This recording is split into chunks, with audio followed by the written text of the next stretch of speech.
Howdy, welcome to the Brain Gauge channel. And today we're going to talk about reaction time again. But, reaction time matters. I feel like retitling this, you can't fix stupid. Sometimes you talk to people and they're so vested into just really crappy measures and things that don't work, they just won't listen. Anyway, I'll tell you that story maybe later today or another time. But, talking to some people, they just don't want to accept the fact that no matter how expensive their computer is, they have an accurate reaction time, and they simply don't. But first of all, let's go over what is reaction time, how do you get it, and where does it show up on the analysis app? We'll do that really quickly right now, and go on to the next slide. So if you've been using the Brain Gauge analysis app, this is sort of what the basic analysis app will generate a plot of history. It looks like this. And if you're looking at the speed metric, that's what's derived. It's derived from reaction time, and normative values are in that 150 to 200, 220 millisecond range, somewhere in there. But and the actual raw reaction time is right here. It's over in this box. So this person obviously got a lot better. They started off bad and then they got better. But reaction time by itself is a really powerful measure, and it's been around for a long time. So a lot of people have been using it. And just to remind you, how do you get reaction time? You get reaction time by we deliver a single stimulus to one finger, and then you respond with the other finger. It's all done on the Brain Gauge. But let's go over some of that really quickly. Like, let's go over the importance of reaction time. So what has a negative impact on reaction time? And negative impact on the speed measure, which means if it has a negative impact on speed, it's slowing you down. It makes your reaction time longer. So if normally your reaction time is 200 milliseconds and you get whacked in the head and get a concussion, it might pop up to 400. Pretty big change.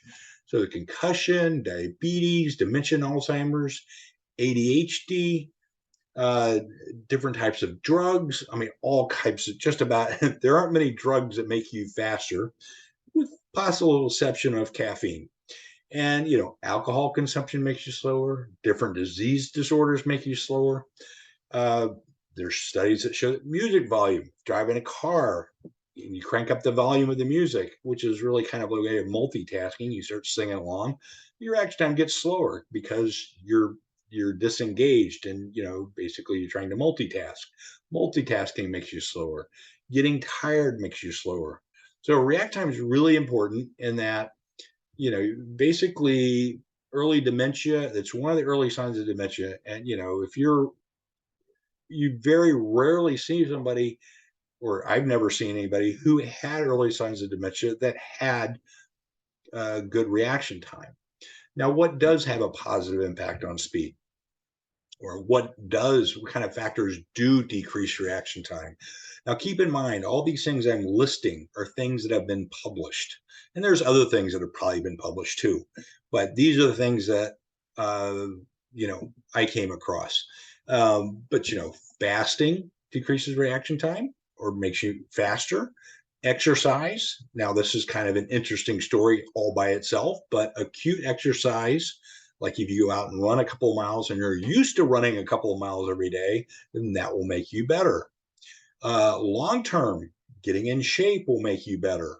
But if you're a couch potato and then you go out and try to run a half marathon, your times are going to be terrible. Your extra times are going to be awful because you're too fatigued. So there's trade-offs here. Caffeine intake, of course, there's an optimization for that. If you drink way too much caffeine, that's probably going to make you worse.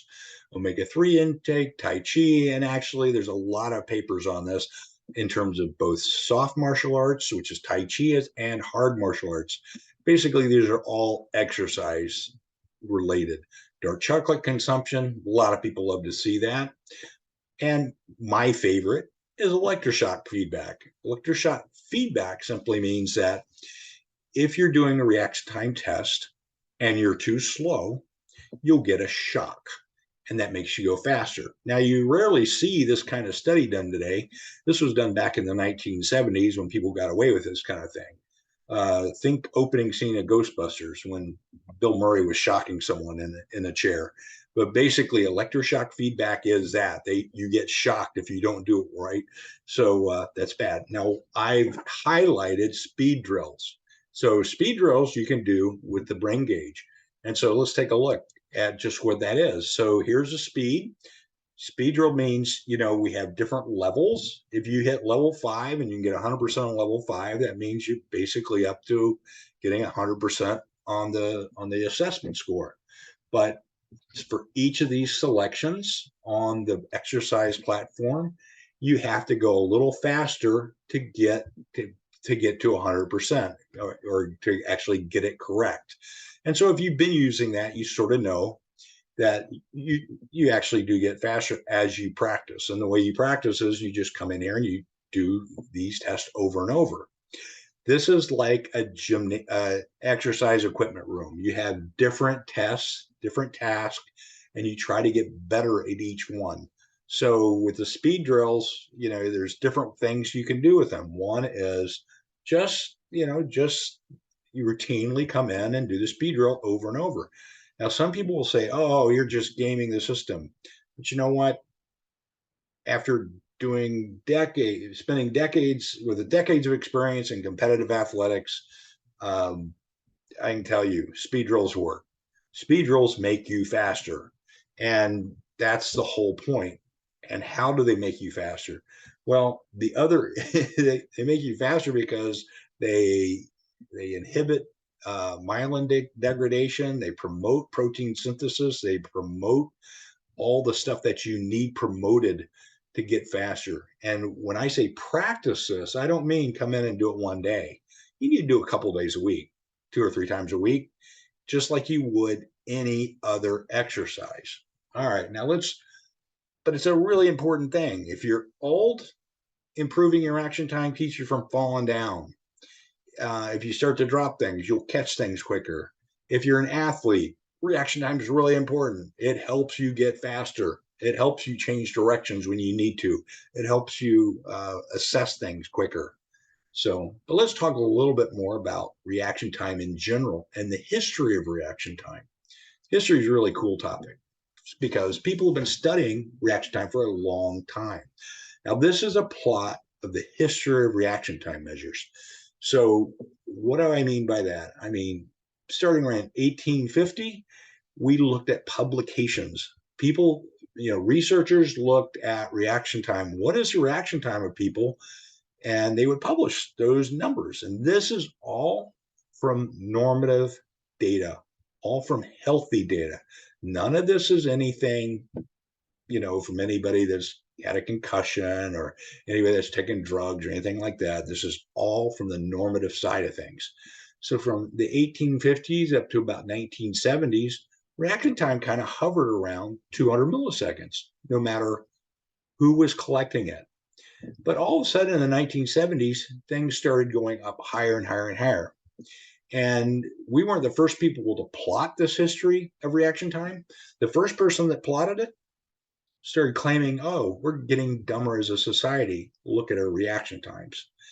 And that was the dumbest statement because really what was going on is not that we were getting necessarily slower. Evolution does not take place that quickly and does not select for slower people. But all of a sudden, these times are getting slower and slower and slower.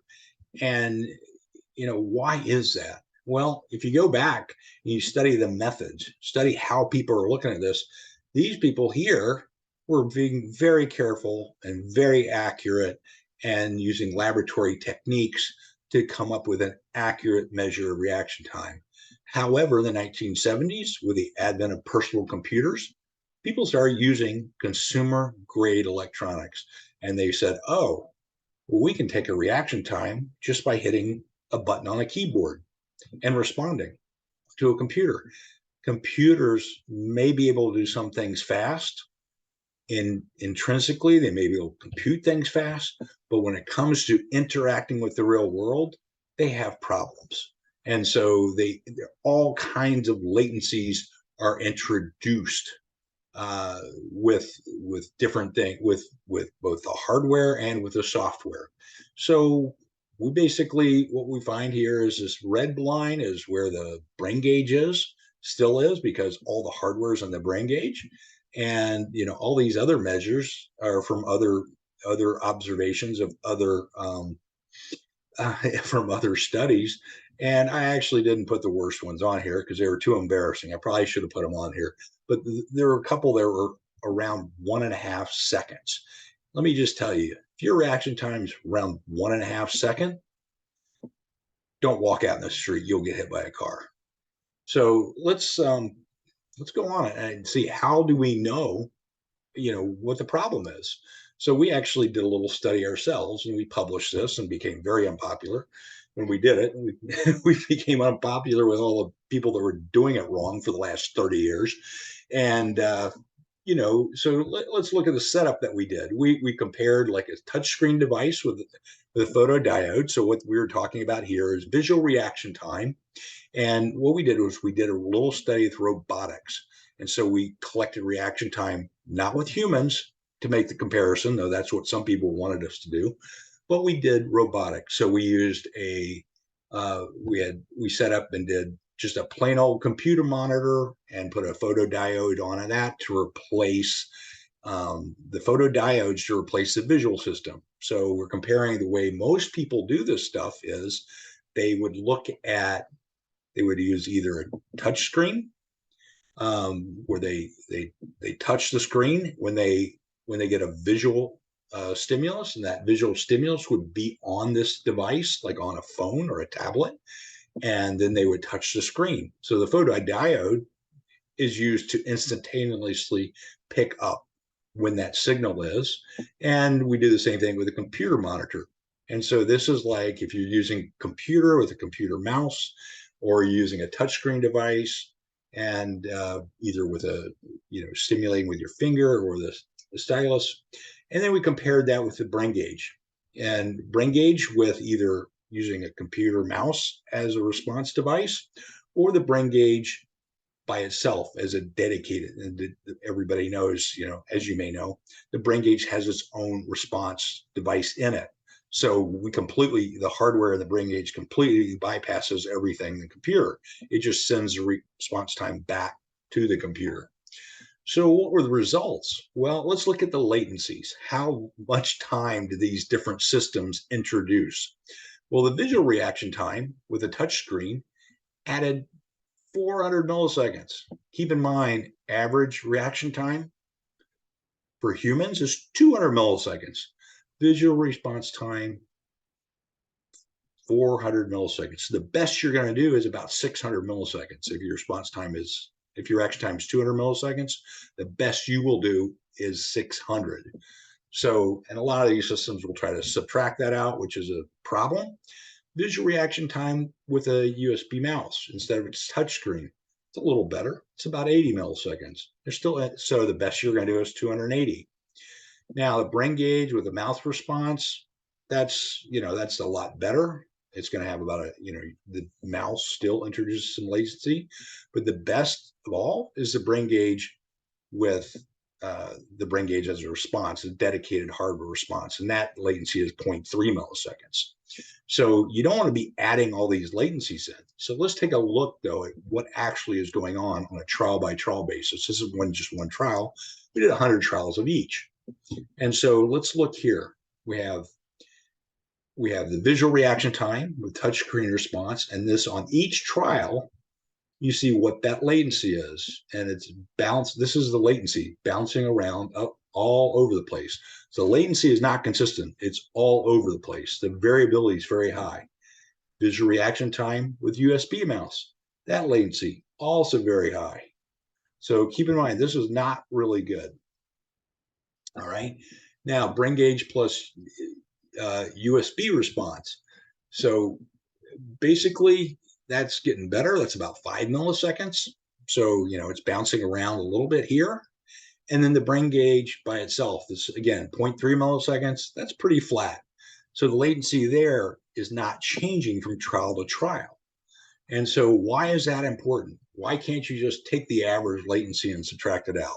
Well, you can if you want a crappy measure. And like I said, I should have probably retitled this talk, You Can't Fix Stupid, because I talk myself blue in the face telling people this, but you guys are smart. And so I'm not too worried about that. But basically, let me tell you, reaction time is a really important measure. But reaction time variability is even better. And reaction time variability is basically if you do the reaction time task number of times, what is your variability? Not what is the variability of the hardware, but what is the variability that you have? And actually, this is what somebody who has no horrible attention, if they have terrible attention, this is oscillating a whole lot. Your attention oscillating, then you can't consistently track very well. Let's say if you're doing the reaction time test over and over and over again, say you do it 10 times in a row, and your reaction time is about 200. And let's say you're attending extremely well, and it's 200, 200, 200, 200. Well, then if you're not attending very well, and if you're attending very well, then that means you have a zero, your reaction time variability is zero. You're using this system, it's going to tell you your reaction time variability is about 40 or 80 or something like that. Terrible. Now, what about if you have poor reaction time variability? And that means maybe you're 200 one time, and the next trial you're 240, the next trial you're 160, and it keeps bouncing around like that, and you have a reaction time variability of 40. That's an important measure because you're having trouble attending to that stimulus. You're having trouble focusing. So that 40 is an important number. You don't want to muck it up with all this variability. You want to just have something nice and clean. You want to know what is the human variability. That normative range of reaction time variability is in this 5 to 20 milliseconds. That's what we've measured across a whole lot of studies. And people that have been doing speed drills, their reaction time variability is in that 5 to 10 range. To be quite frank, people get very good, and their reaction times get very, very good when they train.